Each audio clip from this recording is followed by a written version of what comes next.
Hello friends, welcome back to पढ़ाई की पोथी। आई होप कि आप सभी स्वस्थ होंगे, मस्त होंगे, बेहतर होंगे और निरंतर अपनी तैयारी के माध्यम से सफलता का मार्ग प्रशस्त कर रहे होंगे। तो चलिए स्टार्ट करते हैं आज के सेशन को और डिस्कस करेंगे टॉप 30 समाज से बनने वाले महत्वपूर्ण प्रश्नोत्तर। तो इससे पहले कि अगर आप चैनल पर नए हैं तो फटाफट से इसे सब्सक्राइब करें, बेल आइकन को प्रेस करें ताकि आगे आने वाली वीडियो की सभी नोटिफिकेशन आप तक पहुँच सकें। तो पहला प्रश्न है आपके सामने कि धनहीन में कौन सा समास है। ऑप्शन ए है द्विगु समास है, बी है तत्पुरुष समास है, सी है द्वंद्व समास है या डी है अव्ययीभाव समास है। तो हम पहले भी इस चीज़ को कई बार डिस्कस कर चुके हैं और एक बार फिर से देखेंगे कि द्विगु समास कब होता है कि जब प्रथम पद हमारा कैसा होता है, संख्यावाची होता है, तो वहाँ पर हमारा द्विगु समास हो जाता है। द्वंद्व समास में दो शब्दों के बीच में आपके योजक चिन्ह का प्रयोग किया जाएगा जिसका अर्थ होगा तथा, या और चा। नेक्स्ट हम बात करेंगे अव्ययीभाव समास की और इसका जो है प्रथम पद कैसा होता है। तो यहाँ पर प्रथम पद आपका उपसर्ग से जुड़ा हुआ होता है, तो ये भी नहीं होगा। तो 1, 2, 3 ये तीनों ही आपके गलत हो जाएंगे। तो इस प्रकार जो आपका राइट आंसर बनेगा वह हो जाएगा option number B is the right answer कि धनवान में कौन सा समास है। तो धनवान में तत्पुरुष समास, धनहीन में तत्पुरुष समास होगा। धन से हीन, तो कर्ता ने कर्म से और करण के द्वारा, कर्ता ने कर्म से करण के से द्वारा। तो option number B is the right answer. तृतीय विभक्ति होने के कारण धनहीन में आपके तत्पुरुष समास हो जाएगा।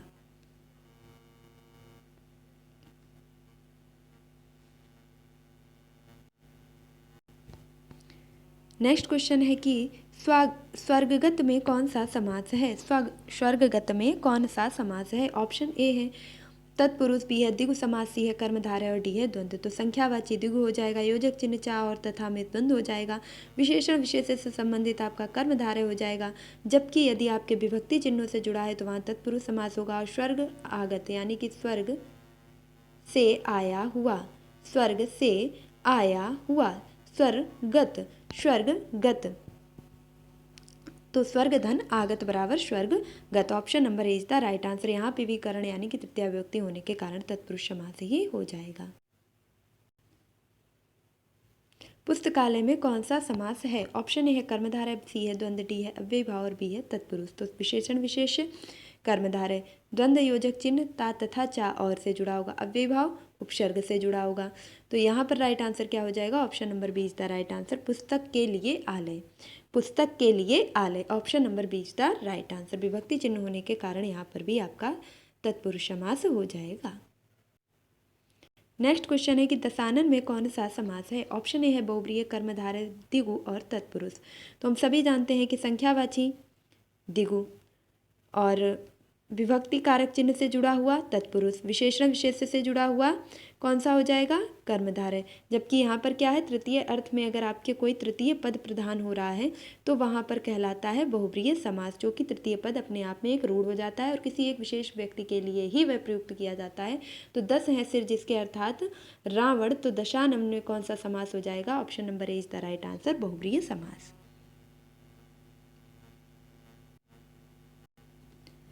नेक्स्ट प्रश्न है आपके सामने कि त्रिलोचन में कौन सा समास है। ऑप्शन ए है बहुब्रीहि, बी है तत्पुरुष, सी है द्वंद्व और डी है अव्ययीभाव। यहाँ पर कन्फ्यूजन की स्थिति बहुत बन सकती है।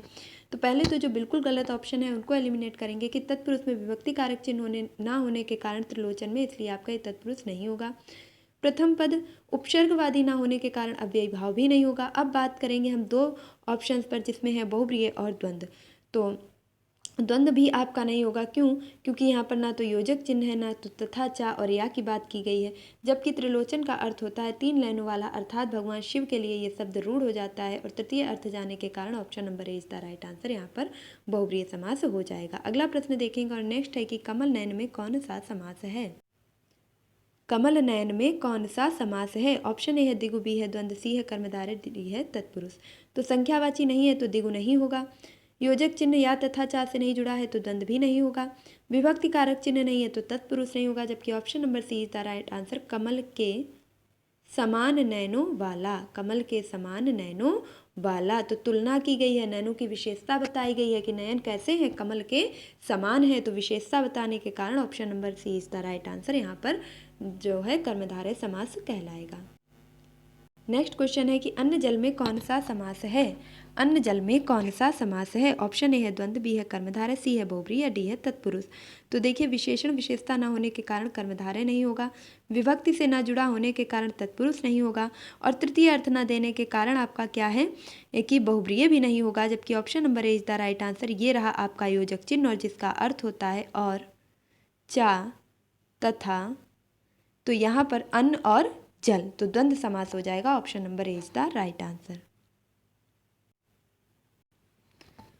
नेक्स्ट प्रश्न है कि अष्टाध्यायी में कौन सा समास है। ऑप्शन ए है द्विगु, बी है अव्यय भाव, सी है कर्मधारय, डी है तत्पुरुष। देखिए प्रथम पद आपका उपसर्गवादी नहीं है, इसलिए यहाँ पर क्या है कि अव्यय भाव नहीं होगा। विभक्ति चिन्ह से नहीं जुड़ा है तो तत्पुरुष भी नहीं होगा। कर्मधारय में विशेषण विशेष विशेषता नहीं है तो कर्मधारय नहीं होगा। जबकि अष्टाध्यायी तो आठ अध्यायों का समाहार, 8 अध्यायों का समाहार होने के कारण option number A is the right answer. प्रथम पद संख्यावाची है, इसलिए यहाँ पर द्विगु समास हो जाएगा। और अष्टाध्यायी है क्या, तो यह संस्कृत व्याकरण की प्रथम पुस्तक है। संस्कृत व्याकरण की यह प्रथम पुस्तक है, और जिसके लेखक कौन है तो याद रखेंगे पाणिनि के द्वारा इस पुस्तक को लिखा गया है। तो option number A is the आपका राइट आंसर हो जाएगा। नेक्स्ट देखेंगे और अगला प्रश्न है कि यथा समय में कौन सा समास होगा। ऑप्शन ए है अव्यय भाव, बी है तत्पुरुष, सी है कर्मधारय, डी है द्वंद्व। तो योजक चिन्ह नहीं है, द्वंद्व नहीं होगा। विभक्ति और कारक चिन्ह नहीं है तो तत्पुरुष नहीं होगा। विशेषता नहीं है तो कर्मधारय नहीं होगा। तो प्रथम पद कैसा है, उपसर्गवादी है, और उपसर्गवादी होने के कारण यथा में जुड़ गया है उपसर्ग, और यथा में उपसर्ग जुड़ गया है, यथा उपसर्ग में जोड़ दिया गया है समय। तो यथा समय मतलब जैसा समय हो। तो option number A is the right answer. देखिए एक चीज़ और भी बहुत अच्छे से याद रखेंगे, गौर करेंगे इस बात पर कि यदि आपसे कहा जाए कि माता और पिता में कौन सा समास है, माता चा पिता में कौन सा समास है, तो आप कहेंगे कि द्वंद्व समास है। क्या देख करके, योजक चिन्ह देख करके। लेकिन यदि यही योजक चिन्ह लिखा हो हाथा पाई में, मुक्का मुक्की में, मुक्का मुक्की में भी बीच में कौन सा चिन्ह लगा हो, योजक चिन्ह लगा हो, तो क्या यहाँ पर भी द्वंद्व समास होगा। तो आपका उत्तर होगा बिल्कुल भी नहीं।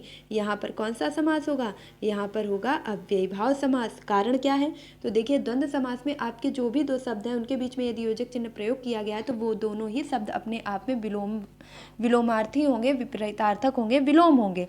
लेकिन अगर कोई भी दो शब्दों के बीच में योजक चिन्ह तो लगा है लेकिन वह विलोम नहीं है, तो वहाँ पर आपका संपूर्ण रूप से अव्ययी भाव समास हो जाएगा, ना कि द्वंद्व समास होगा। देखिए मुक्का मुक्की, हाथा हाथी, हाथा हाथी, गुस्सा गुस्सी, और हाथा पाई, मुक्का मुक्की। तो ये प्रकार आपके कैसे हो जाएंगे, अव्ययी भाव के। लेकिन यदि कह दिया जाए माता पिता सुख दुख, तो इसमें क्या है, विलोम है। माता का विलोम पिता, सुख का विलोम दुख, अच्छा का विलोम बुरा, ठीक है। तो ऊपर का विलोम नीचे, तो ये क्या हो जाएंगे आपके, ये द्वंद्व समास हो जाएंगे। तो इनमें अंतर समझ लीजिएगा। ये आप योजक चिन्ह देख करके ही मात्र जो है द्वंद्व मत मारिएगा, यहाँ आप गलत हो सकते हैं।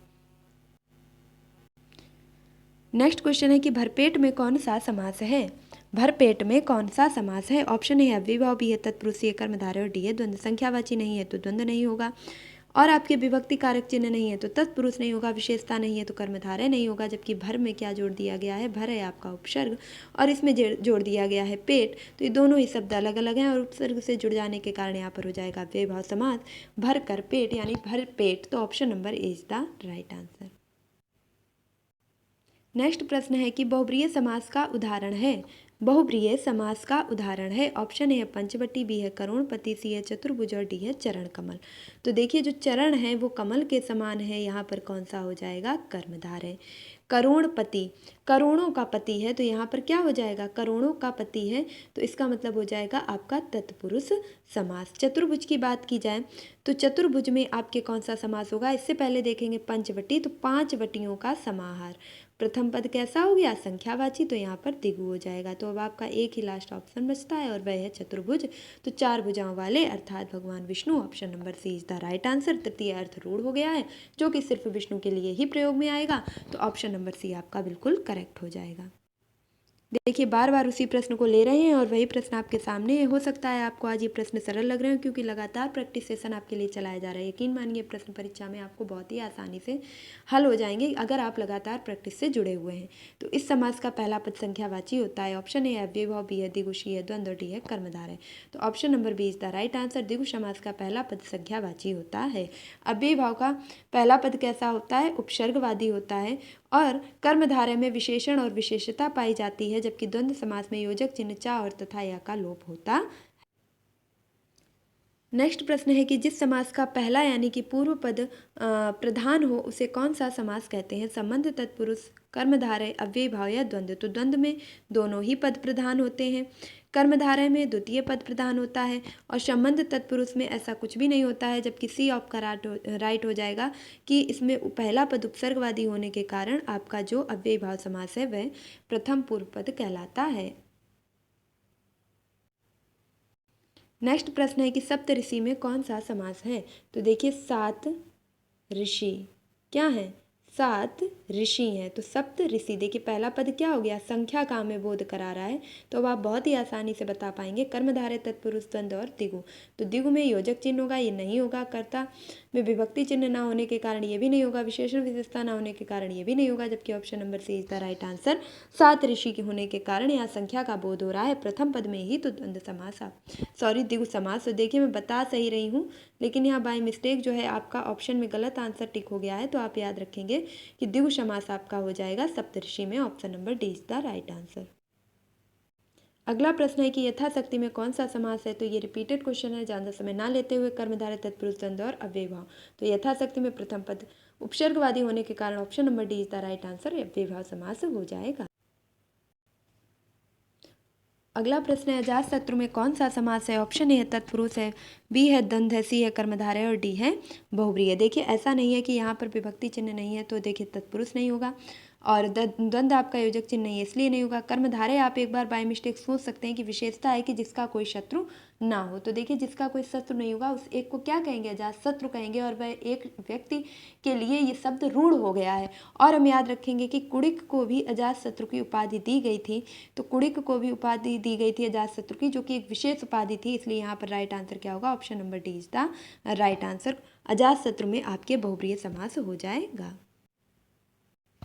नेक्स्ट प्रश्न है कि वाचस्पति किस समास का समस्त पद है? वाचस्पति किस समास का समस्त पद है, या कह सकते हैं कि वाचस्पति में कौन सा समास होगा? ऑप्शन ए है संबंध तत्पुरुष, बी है बहुव्रीहि, सी है नव समास और डी है अलुक तत्पुरुष। तो याद रखेंगे कि यहाँ पर जो समास होगा वह हो जाएगा बहुव्रीहि। देखिए वाचस्पति आपकी हिंदी साहित्य में दी जाने वाली एक महत्वपूर्ण उपाधि है और जितनी भी उपाधियाँ हैं या किसी व्यक्ति के लिए वो उपाधि रूढ़ कर दी गई है। जैसे मैं कहूँ अगर निराला, तो निराला कौन सी जो है आपके समास के अंतर्गत आएगा? तो यदि ये हम किसी व्यक्ति की उपाधि के लिए लेंगे तो हो जाएगा हमारा कैसा? बहुव्रीहि समास। क्यों? क्योंकि सूर्यकांत त्रिपाठी जी को ही निराला के नाम से जानते हैं, अन्य किसी को नहीं जानते। इसी प्रकार हिंदी साहित्य में वाचस्पति की भी एक बहुत ही प्रतिष्ठित उपाधि है, जो कि एक रूढ़ शब्द हो गया है, इसलिए इसे हम बहुव्रीहि समास के अंतर्गत गिनेंगे। नेक्स्ट प्रश्न है कि गंगा जल में कौन सा समास है? गंगा जल में कौन सा समास है? ऑप्शन ए है तत्पुरुष, बी है द्वंद्व, सी है अव्ययभाव, डी है कर्मधारय। तो देखिए यहाँ पर आपके योजक चिन्ह नहीं है, द्वंद्व नहीं होगा, उपसर्ग नहीं है, अव्ययभाव नहीं होगा। विशेषता है कि वह गंगा का जल है, लेकिन उसकी विशेषता क्या है? ये नहीं बताया कि गंगा का जल शुद्ध है, गंदा है, सफ़ेद है, काला है, ये कोई विशेषता नहीं बताई, सिर्फ ये कहा गंगा का जल। तो यहाँ पर किसका प्रयोग हुआ है? विभक्ति चिन्ह का। तो option number A is the right answer. यहाँ पर तत्पुरुष समास होगा, ना कि कर्मधारय। प्रश्न है सही शब्द में समास का कौन सा भेद है, बताइए। देखिए ये प्रश्न बहुत ही अच्छे हैं और अच्छी खासी परीक्षाओं में पूछे जा चुके हैं। इस बात मैं बार बार कहती हूँ, इनको हल्के में मत लीजिएगा और जो आपको सरल लगता है वही आपसे गलत होता है, ये भी याद रखिए। तो सही में कौन सा समास होगा? ऑप्शन ए कर्मधारय, बी है द्विगु, सी है तत्पुरुष और डी है द्वंद्व। परीक्षा में जब हम बैठते हैं तो भले ही संख्यावाची हो, लेकिन हमें क्या लगने लगेगा? अरे इसकी तो विशेषता है, ये विशेषता प्रकट कर रहा है, क्योंकि उस समय हमारे दिमाग में जो हम सोच लेते हैं वही हमको सही लगने लगता है। और इसका जो सबसे बेहतर तरीका है वह है प्रैक्टिस। जितनी ज़्यादा से ज़्यादा आप प्रैक्टिस करेंगे उतने ही आप अपने आप को कॉन्फिडेंट महसूस कर पाएंगे। तो सही में पहला शब्द ही हमारा सात का यानी कि संख्या का बोध करा रहा है, इसलिए यहाँ पर राइट आंसर हो जाएगा option number B is the right answer, द्विगु समास। नेक्स्ट है कि समास बताइए किसमें, तो भरपेट में। तो हम सभी जानते हैं, अभी अभी हमने ऊपर डिस्कस किया था, पहला पद क्या है, अव्ययी भाव है, तो option number A is the right answer, यानी कि आपका उपसर्ग होने के कारण हो जाएगा अव्ययी भाव समास। अगला प्रश्न है कि धीरे धीरे में कौन सा समास है। अब देखिए आपके सामने वही प्रश्न आया है जो चीज़ मैंने आपको अभी बताई थी, और जो लोग भी अभी तक सिर्फ योजक चिन्ह देख करके द्वंद्व मारते थे उन्होंने अब तक द्वंद्व मार भी दिया होगा। ऑप्शन आपके सामने है द्वंद्व, अव्ययी भाव, कर्मधारय और द्विगु समास। अभी अभी मैंने बताया था कि सिर्फ योजक चिन्ह देख करके आपको द्वंद्व नहीं मारना है, बल्कि दोनों शब्दों को पढ़ना है और ये जानना है कि क्या वह एक दूसरे के विपरीतार्थक लिखे हुए हैं। तो आपको उत्तर मिल रहा है कि नहीं, धीरे का फिर से धीरे ही लिखा हुआ है, ना कि कोई इसमें धीरे का तेज, धीमी, गति, ऐसा कुछ भी नहीं मिल रहा है। तो विलोम शब्द ना मिलने के कारण योजक चिन्ह लगाए फिर भी इसका उत्तर क्या होगा, अव्ययी भाव समास। तो option number B is the right answer. धीरे धीरे में कौन सा समास होगा, अव्ययी भाव समास। यहीं पर अगर लिखा होता धीरे तेज, धीरे तेज, तो आपका कौन सा समास हो जाता, तो द्वंद्व हो जाता। ऑप्शन नंबर ए आपका तब राइट होता। फिलहाल यहाँ पर आपका आंसर कौन सा बनेगा, तो धीरे धीरे में समास होगा। Option number B is the right answer, अव्ययी भाव समास। धक्का मुक्की में अव्ययी भाव समास, और नोचा नाची में अव्ययी भाव समास, पकड़ा पकड़ी में अव्ययी भाव समास, जबकि आपका माता पिता में, सुख दुख में, इन सब में द्वंद्व समास। अगला प्रश्न है कि चक्रपाणी में प्रयुक्त समास कौन सा है। चक्रपाणी में प्रयुक्त समास कौन सा है। ऑप्शन ए है अव्ययी भाव, बी है तत्पुरुष, सी है बहुब्रीहि, डी है कर्मधारय। तो चक्र को धारण करने वाला जिसके हाथों में चक्र है, तो ऐसा कौन है, तो भगवान विष्णु।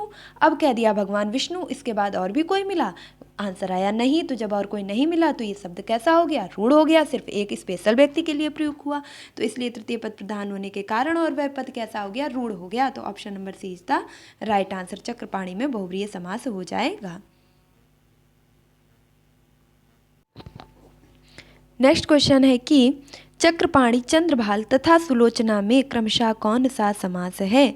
चक्रपाणी, चंद्रभाल तथा सुलोचना में निम्न में से कौन सा समास है, क्रमशः आपको बताना है। ऑप्शन ए है कर्मधारय, द्वंद्व, तत्पुरुष, सभी संप्रदान तत्पुरुष हैं, सभी बहुब्रीहि हैं, या तत्पुरुष, कर्मधारय और द्वंद्व। देखिए यहाँ पर आपका जो उत्तर बनेगा, चक्रपाणी में तो हम सभी जानते हैं कि अभी अभी बताया था कौन सा था, बहुब्रीहि समास था। चंद्रभाल, जिसके चंद्र पर भाल स्थित है उसे क्या कहेंगे, चंद्रभाल, अर्थात भगवान शिव, ये भी बहुब्रीहि हो जाएगा। सुलोचना, जिसके लोचन यानी नयन कैसे हैं, तो अच्छे हैं, और ये सुलोचना एक जो है आपके पात्र भी रह चुका है। सुलोचना एक बहुत ही प्रसिद्ध रह चुकी हैं, तो ये एक स्पेशल है, व्यक्ति रूढ़ हो जाएंगी, तो ये भी आपका बहुब्रीहि होगा। लेकिन यहाँ पर आपका कर्मधारय हो सकता था। अब चूंकि किसी भी ऑप्शन में तृतीय नंबर पर कर्मधारय नहीं दिया गया है और पूछा गया है कि क्रमशः, तो अब यहाँ पर कर्मधारय नहीं होगा, क्या हो जाएगा, ये भी हम बहुब्रीहि में ही काउंट कर लेंगे। तो सभी आपके कैसे दिए गए हैं, option number C is the right answer. ये सभी शब्द आपके बहुब्रीहि समास के उदाहरण दिए गए हैं। अगला प्रश्न है कि पंचानन में कौन सा समास है। ऑप्शन ए है तत्पुरुष, बी है बहुब्रीहि, सी है कर्मधारय और डी है द्विगु।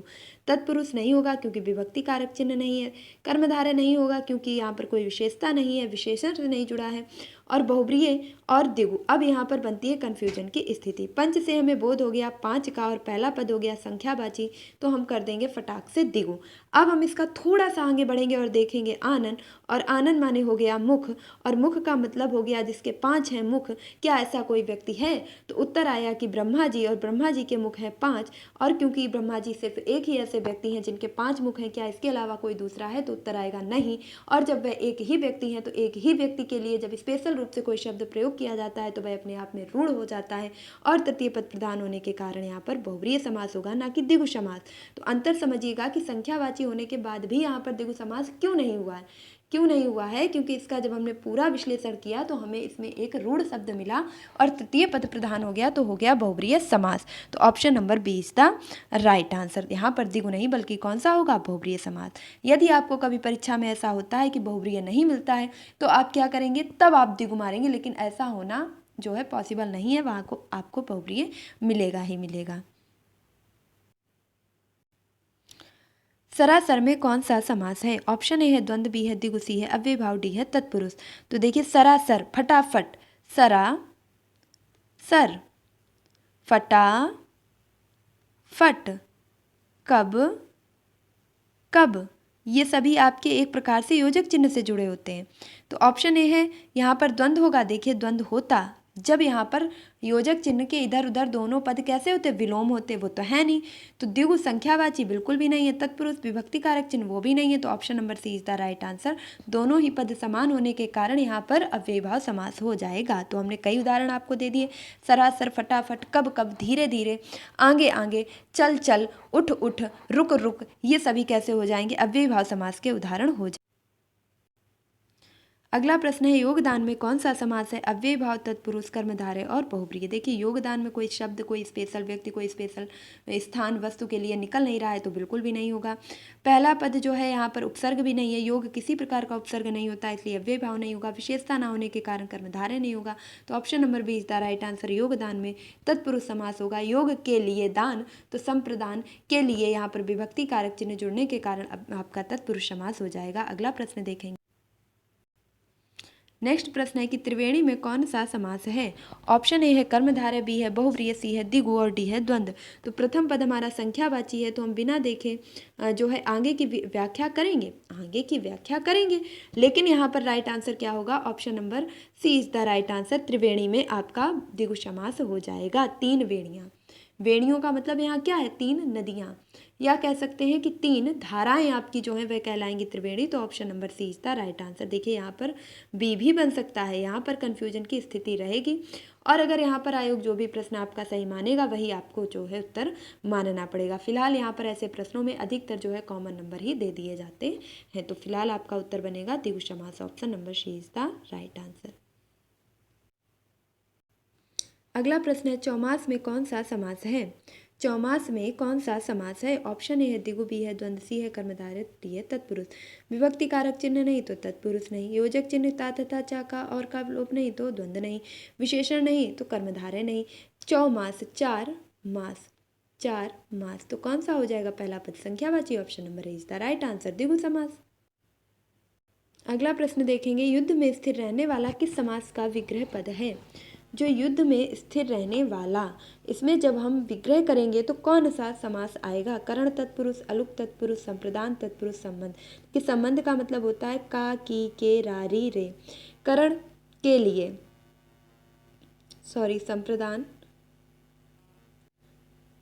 संप्रदान के लिए, जबकि करण के द्वारा। तो यहाँ पर जो आपका उत्तर होगा रहने वाला, तो option number B is the right answer. यहाँ पर अलुक तत्पुरुष होगा। तो युद्ध में स्थिर रहने वाले के लिए एक कौन सा तत्पुरुष कहलाएगा, अलुक तत्पुरुष। Option number B is the right answer. अगला प्रश्न है कि निम्नलिखित में से कौन सा शब्द बहुप्रिय समास का उदाहरण है। ऑप्शन ए है त्रिभुज, बी है दशानन, सी है नवरात्र और डी है त्रिलोकी। तो देखिए त्रिभुज तीन है भुजाएं जिसकी, तो यहाँ कौन सा हो जाएगा, द्विगु हो जाएगा। नवरात्र यानी कि 9 रातें, तो यहाँ भी द्विगु हो जाएगा। त्रिलोक यानी कि तीनों लोकों की बात करता है, तो यहाँ पर क्या हो जाएगा, द्विगु हो जाएगा। और बहुब्रीय भी हो सकता था, लेकिन बहुब्रीय के लिए सबसे अच्छा उदाहरण दिया गया है दशानन, क्योंकि जिसका अर्थ भी रूढ़ हो जाएगा, और 10 है मुख जिसके अर्थात जो है रावण, और रावण के लिए बहुब्रीय समास हो जाएगा दशानन। और त्रिलोक में 3 लोक ही हैं, तो यहाँ पर हो जाएगा द्विगु समास। तो त्रिलोक, नवरात्र और त्रिभुज में द्विगु समास होगा, जबकि दशानन में बहुब्रीय समास होगा। तो ये थे आज के टॉप 30 क्वेश्चन। आई होप कि आपको वीडियो जरूर पसंद आया होगा, अपनी परीक्षा की दृष्टि से हेल्पफुल लगा होगा। तो अगर आपको वीडियो पसंद आए तो प्लीज़ एक लाइक ज़रूर कीजिएगा। आपका एक लाइक मेरा काफ़ी हौसला बढ़ाता है, नेक्स्ट वीडियो लाने के लिए इंस्पायर करता है। और अगर आप चैनल पर नए, आपने अभी तक इसे सब्सक्राइब नहीं किया है तो क्या करें, फटाफट से इसे सब्सक्राइब करें, बेल आइकन को प्रेस करें, ताकि आगे आने वाली वीडियो की सभी नोटिफिकेशन आप तक पहुंच सकें। अपनी राय कमेंट बॉक्स में दें कि आपको किस प्रकार के प्रैक्टिस सेशन चाहिए। मिलती हूँ अपने नेक्स्ट वीडियो में, तब तक के लिए खुश रहिए, मस्त रहिए, पढ़ाई में निरंतरता बनाए रखिए, अपने माता पिता गुरुजनों का सम्मान कीजिए, पढ़ाई की पोथी को सपोर्ट करना बिल्कुल भी ना भूलिए। Thank you for watching this video.